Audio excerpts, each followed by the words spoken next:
अहमदनगरच्या आयुक्तांनी मागितली 8 लाखांची लाच। एसीबीच्या कारवाईची कुणकुण लागताच पंकज जावळे फरार।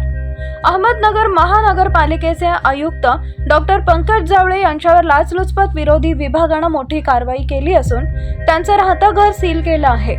बांधकाम परवानगी देण्यासाठी 8 लाखांची मागणी केल्याच्या आरोपावरून एसीबीने त्यांच्यावर कारवाई केली आहे। लिपिक शेखर देशपांडे यांच्यामार्फत लाच मागितल्याचं समोर आलं आहे।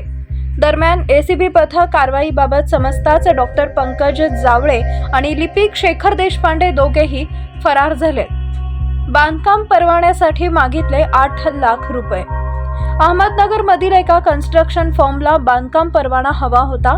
हा परवाना देण्यासाठी अहमदनगर महानगरपालिकेचे आयुक्त डॉक्टर पंकज जावळे यांनी लिपिक शेखर देशपांडे यांच्या मार्फत संबंधित फर्मकडे तब्बल 8 लाख रुपयांची लाच मागितली।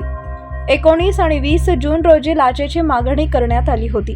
त्यानंतर गुरुवारी ही लाच स्वीकारण्यात येणार होती। महत्त्वाचं म्हणजे या दोघांनीही गुरुवारी रजा टाकल्याची माहिती समोर आली आहे। आयुक्तांचं राहतं घर एसीबीनं केलं सील।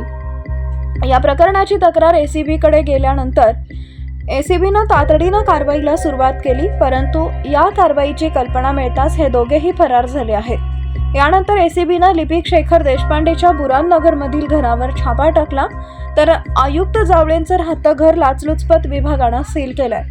गुरुवारी सकाळी 7 वाजल्यापासून एसीबीनं ही कारवाई सुरू केली आहे। या कारवाईबाबत मोठी गुप्तता पाळण्यात आली होती।